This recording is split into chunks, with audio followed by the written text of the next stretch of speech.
ජීවිතේ ලස්සන තවත් එක දවසක්.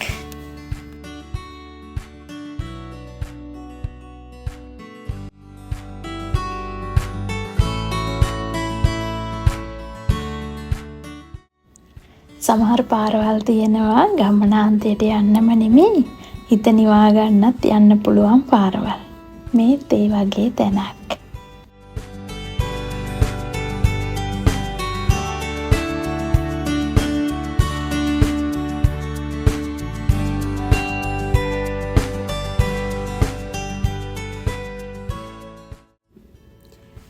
ආසම සින්දුවක් අහගෙන වාහනේ යන ගමන් මේ වගේ පරිසරයක් දකින්න ලැබුණම ඒක හිතට දැනෙන්නේ අමුතුම එකක්.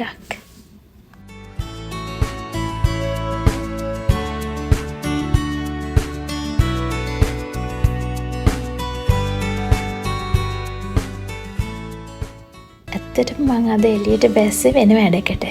ඒත් මේ පහු කරගෙන යන ලස්සන ගස් ටික ගෙවල් මේවා දකිද්දි හිතට අමුතුම සුන්දර හැඟීමක් ආවා. ඔයාලා විශ්වාස කරනවද අපි ජීවත් වෙන පරිසරය අපිට අපේ මනස සැහැල්ලුවෙන් තියාගන්න කොච්චර වැදගත් වෙනවද කියලා? ඔව් ඇත්තටම මම ඒක අත්විඳිනවා. පරිසරය නිස්කලංක වෙන්න අපි මේ මොහොත විඳිනවා. ඒ කියන්නේ අපි මේ මොහොත ජීවත් වෙනවා.